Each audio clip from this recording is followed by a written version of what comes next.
Today's celebration, as Father mentioned, is traditionally called Good Shepherd Sunday. And it seems that in every parish where I have ever been, somewhere in the church, there is an image in stained glass or a painting or a statue of the Good Shepherd. And ours is pretty hard to miss. Do yourself a favor, if you haven't really gotten a close-up look, especially those of you in the back, after Mass, you should come up and just take a look. It is quite breathtaking.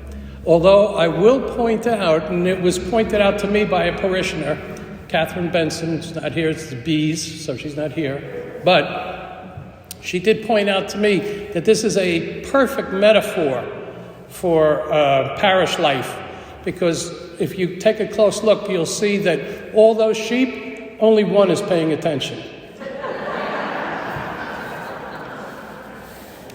And while the images of the Good Shepherd are always peaceful, the life of a shepherd in Jesus' time, that was anything but calm and quaint. Shepherding was a very risky business, and it was dangerous. Shepherds lived in fields, often by themselves, with their sheep, and they were many times beset upon by thieves and wolves. And the best shepherds put their flock above all, and sometimes even their own life. One of the closest examples of those selfless heroes today, I think, would be our first responders and emergency room staff, even yet today, especially with the recent spike in hospitalizations and deaths from the coronavirus in almost all of our states across this country. We are again reminded of the heroic value of EMT and emergency room medical staffs. I was thinking, are we taking them for granted? Have we forgotten how much they've been giving of themselves and the sacrifices that they make, that their families have made, because they chose to respond to the desperate needs of members of our own community? And with the latest surge of critical cases, we are sadly reminded of what we owe them. Modern-day heroes, to be sure, who choose to risk their own health to save others. Their sacrifice benefits so many, and as we watch or read their stories of heroism, do we wonder if we, in a similar situation, would respond so generously? Would we take the risks that they take daily? 5 times in today's gospel passage, 5, Jesus says that he lays down his life for us. He is ready and willing to give up his life for his sheep. His sheep are threatened, and he chooses not to be a bystander, but to confront harm and even death to save them. And if we are to be followers of Jesus, then we cannot just be bystanders when others are in need. Salvation is not just about me and my prayer life.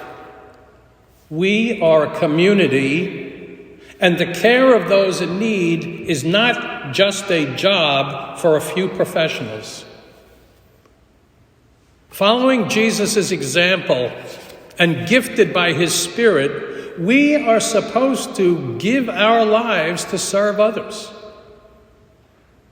We are not, as Jesus instructs, to be like the hired hand who flees when danger or need threatens others.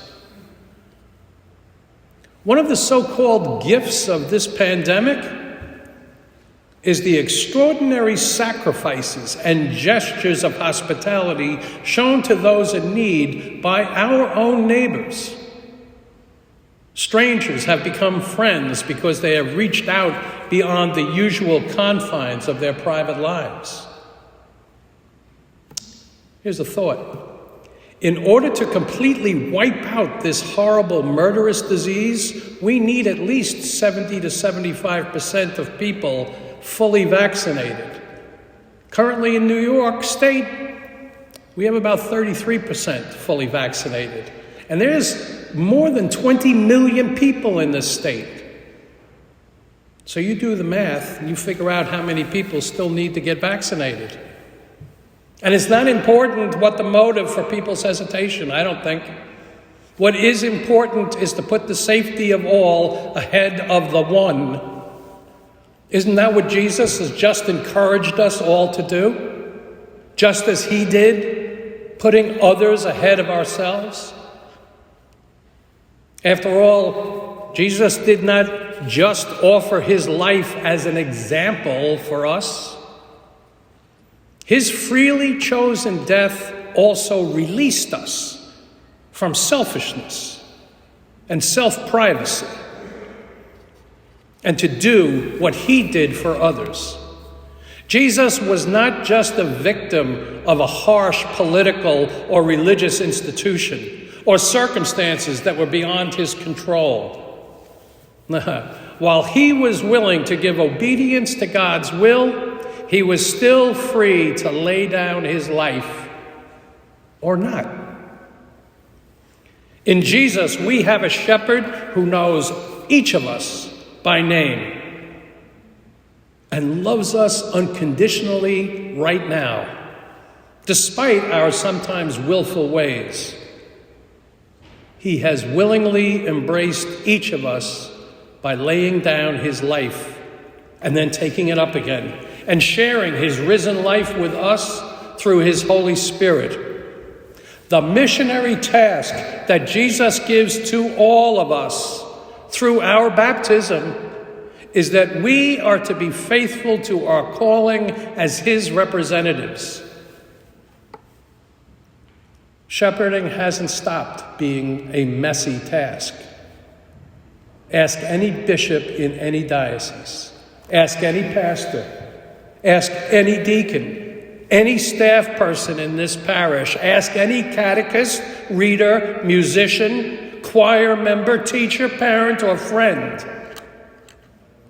That's why we have to break the pattern. That's why we have to put aside some time to hear the interior voice of the shepherd who wants to speak to us in such diverse ways. And he also wants to give us a deep hug. But not only to us, because through us, the shepherd reaches out to the entire flock who is charged with our care.